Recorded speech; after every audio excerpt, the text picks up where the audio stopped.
Saat kita merenungkan firman Tuhan, maka roh kita mencari petunjuk dari Tuhan Bapa kita.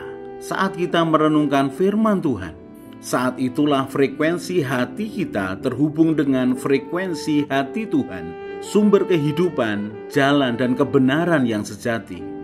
Dan petunjuk yang didapat roh kita dari kebenaran firman Tuhan akan mengajar kita, menyatakan kesalahan kita, memperbaiki kelakuan kita, dan mendidik kita dalam kebenaran. Maka ketika kita melakukan kebenaran Tuhan, hidup kita akan menjadi terang dan garam bagi siapapun di sekeliling kita. Kalau setiap hari kita belajar firman Tuhan, maka hidup kita ini dijagai untuk selalu berada dalam kehendak Tuhan.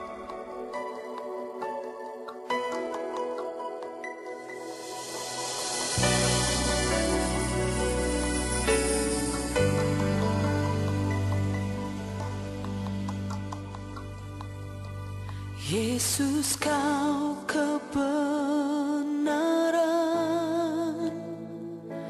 yang menyelamatkanku. Kau memberikanku hidup dan pengharapan.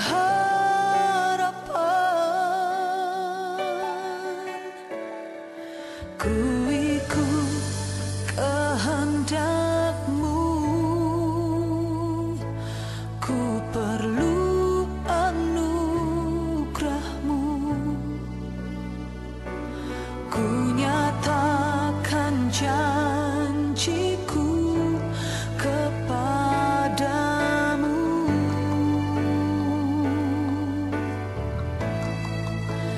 Kalau ku hidup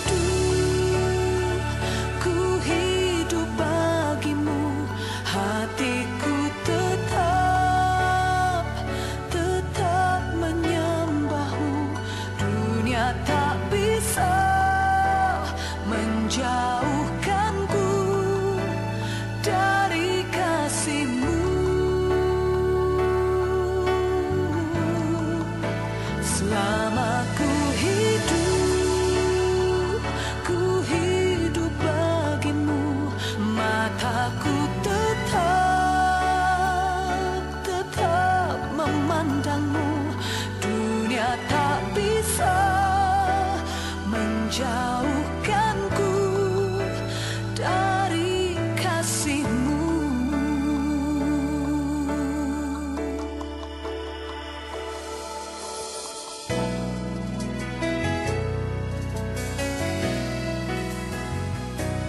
Yesus, Kau kebenaran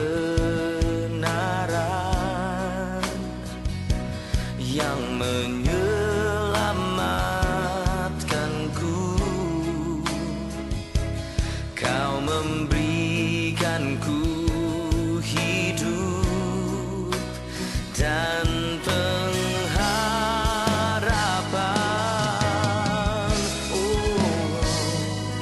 Ku ikut kehendak-Mu,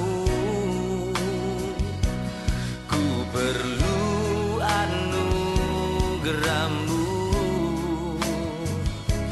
Ku nyatakan janji-Ku kepadamu.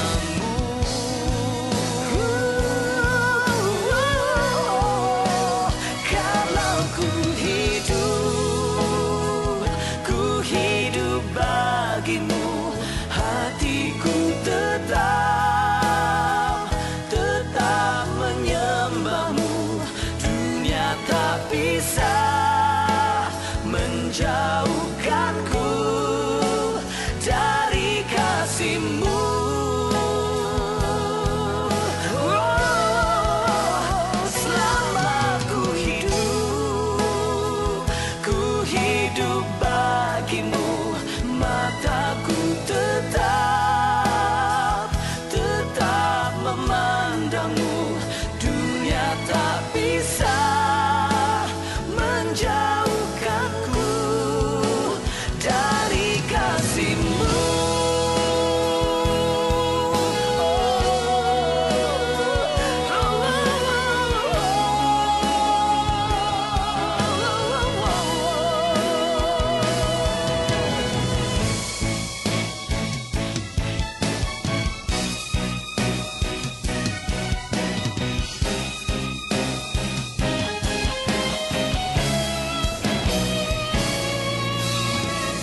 Efesus 4 ayat 21 sampai dengan 24. Karena kamu telah mendengar tentang Dia dan menerima pengajaran di dalam Dia menurut kebenaran yang nyata dalam Yesus, yaitu bahwa kamu berhubung dengan kehidupan kamu yang dahulu harus menanggalkan manusia lama yang menemui kebinasaannya oleh nafsunya yang menyesatkan, supaya kamu dibaharui di dalam roh dan pikiranmu, dan mengenakan manusia baru yang telah diciptakan menurut kehendak Allah di dalam kebenaran dan kekudusan yang sesungguhnya.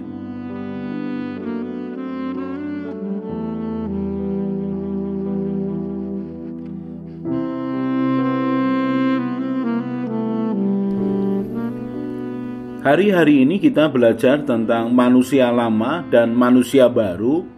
Kemudian kita belajar tentang garam dunia dan terang dunia. Kita harus mulai membiasakan mendengarkan istilah-istilah antara dua hal yang bertentangan, antara gelap dan terang, antara manusia lama dan manusia baru, antara manusia lahiriah dengan manusia batiniah, antara manusia duniawi dengan manusia rohani. Kalau kita kemudian terbiasa untuk mendengarkan istilah ini, maka kita akan lebih mudah mengerti manakah manusia lama, manakah manusia lahiriah, manakah manusia duniawi. Kemudian yang mana manusia baru, yang mana manusia batiniah, yang mana manusia rohani. Istilah-istilah ini ketika digunakan dan kita mengerti, maka kita ini akan lebih mudah mensikapi apa yang harus dipikirkan, apa yang harus dilakukan. Kita akan memulai dengan melihat manusia lahiriah dan manusia batiniah. Di dalam 2 Korintus 4 ayat yang ke-16 dikatakan, sebab itu kami tidak tawar hati, tetapi meskipun manusia lahiriah kami semakin merosot, namun manusia batiniah kami dibaharui dari sehari ke sehari. Di sini muncul istilah manusia lahiriah yang semakin merosot, tetapi juga disebutkan manusia batiniah yang dibaharui dari hari ke sehari. Kalau disebutkan manusia lahiriah, berarti adalah tubuh manusia. Sedangkan kalau disebutkan manusia batiniah, artinya adalah manusia rohani dengan jiwa yang baru yang diperbaharui. Untuk memudahkan, kita mesti mengerti secara umum, manusia terdiri dari 3 unsur, yaitu unsur tubuh, lahiriah, kemudian unsur jiwa, pikiran, perasaan, dan keinginan, kemudian unsur roh, yaitu manusia rohani. Manusia lama adalah manusia yang rohnya mati, yang memimpin hidupnya adalah jiwanya dan tubuhnya. Manusia lama dipimpin oleh jiwanya dan keinginan tubuhnya. Sedangkan manusia baru adalah manusia batiniah yang mengalami kelahiran baru, yang memiliki hubungan pribadi dengan Bapa Surgawi karena dia menerima Tuhan Yesus sebagai Tuhan dan Juru Selamatnya secara pribadi. Dia akan mulai menyadari ada Tuhan di dalam dirinya, ada hubungan pribadi antara dia manusia ciptaan dengan Tuhan yang menciptakannya. Sedangkan manusia lama adalah manusia yang rohnya mati, rohnya terputus dari Tuhan yang menciptakannya. Keselamatan di dalam nama Tuhan Yesus itulah yang membuat manusia lama mengalami kelahiran baru, memiliki hubungan pribadi dengan Tuhannya. Perubahan dari manusia lama ke manusia baru terjadi seketika, tetapi kita perlu ingat, orang yang belum mengalami kelahiran baru, maka kehidupannya dikendalikan oleh jiwanya, oleh pikirannya, emosinya, dan keinginannya, dan juga keinginan tubuhnya. Tetapi apabila dia mengalami kelahiran baru, maka total rohnya baru, manusia batiniahnya hidup dan memiliki hubungan langsung dengan Bapa surgawi. Mungkin kebanyakan orang bingung bagaimana bisa dari manusia lama langsung menjadi manusia baru. Untuk memudahkannya, izinkan saya berikan akan salah satu contoh. Seorang anak TK yang naik ke kelas 1 SD. Maka sebelum dia masuk ke kelas 1 SD, predikatnya adalah murid TK. Tetapi ketika dia sudah diterima di 1 SD tertentu, dia sudah tercatat sebagai murid dari SD tersebut, masuk kelas 1. Maka sejak saat itulah statusnya bukan lagi anak TK, tetapi anak SD. Walaupun dia masih kelas 1 baru awal, belum tahu apa-apa, pelajarannya juga masih belum banyak, pengertiannya juga masih belum banyak, hidup sosialnya belum banyak, dia juga belum bisa memiliki kemampuan untuk menganalisa, menyimpulkan. Tetapi sejak dia masuk SD, maka statusnya adalah anak SD. Demikian juga dengan manusia lama dan manusia baru. Ketika seseorang menerima Tuhan Yesus sebagai Tuhan dan Juru Selamatnya, dia mengalami kelahiran baru, maka statusnya adalah dia adalah manusia baru. Walaupun manusia baru ini adalah manusia yang barusan lahir, yang berumur 1-2 hari, tetapi dia tetap menyandang sebagai bayi manusia yang sudah lahir, tidak lagi janin di dalam kandungan. Maka orang yang mengalami kelahiran baru, dia menjalani proses seperti manusia yang lahir. Dia adalah manusia baru, segala potensi ilahi ada di dalam dirinya.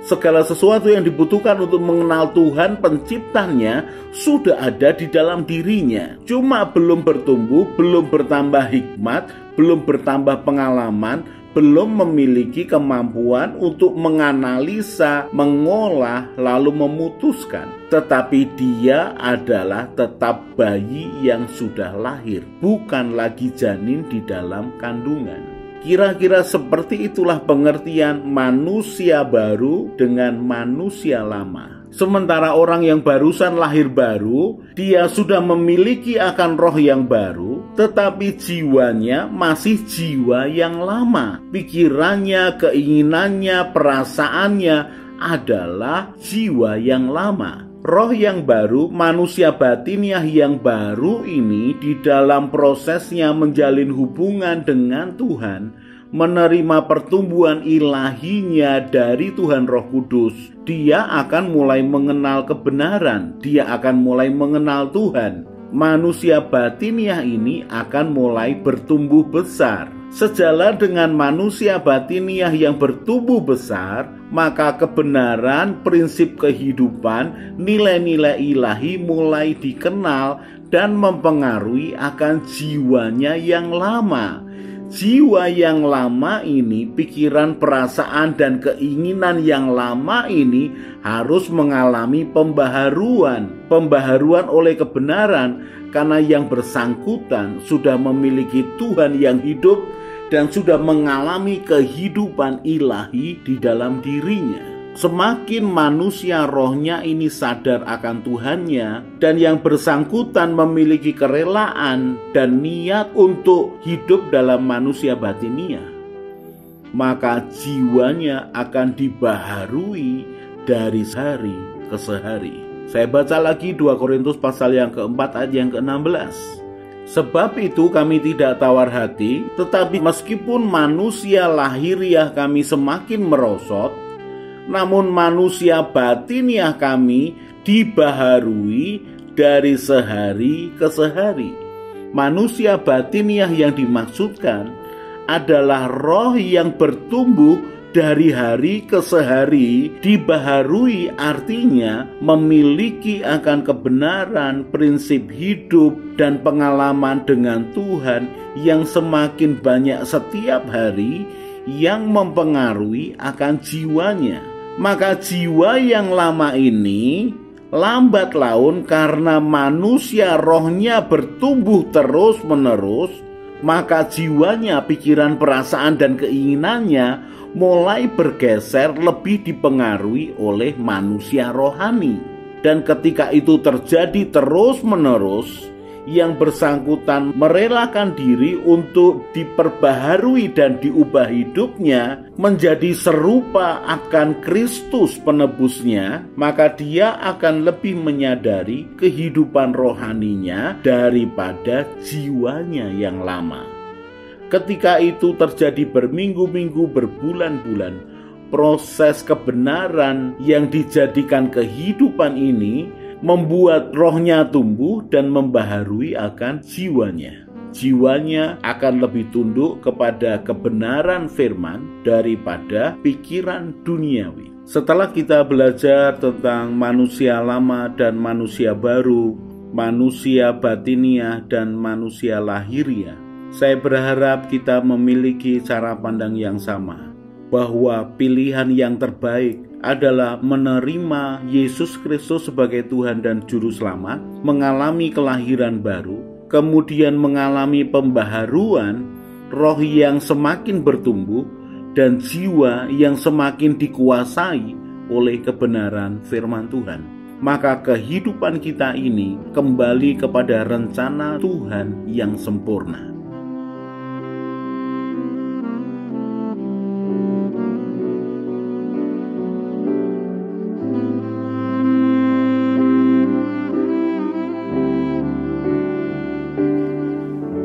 Sementara kita merenungkan firman Tuhan, kemudian hati dan pikiran kita penuh dengan beban masalah dan keinginan, maka masalah dan keinginan itu akan lebih kuat berbicara kepada kita, bukan kebenaran Tuhan yang berbicara kepada kita. Berbeda kalau hati kita tenang menginginkan Tuhan, pikiran kita penuh dengan kebenaran Tuhan, dan keinginan tidak mengendalikan kita, maka keadaan ini akan membuat kita mudah mendengar suara Tuhan dan mengerti kehendak Tuhan. Kalau kita merenungkan firman Tuhan setiap hari, maka Tuhanlah yang menjadi petunjuk jalan kehidupan kita. Mari kita berdoa. Tuhan Yesus, terima kasih untuk kebenaran firman-Mu. Tuhan Yesus, Engkaulah gembalaku yang baik. Buatlah hatiku selalu melekat kepadamu. Firman-Mu itu pelita bagi kakiku dan terang bagi jalanku. Bawalah aku menjalani hidup sesuai dengan rencana-Mu ya Tuhan. Amin. Saya Yosea Kristiono, Gembala Jemaat GKI Injil Keselamatan Semarang. Tetap percaya, tetap semangat. God bless.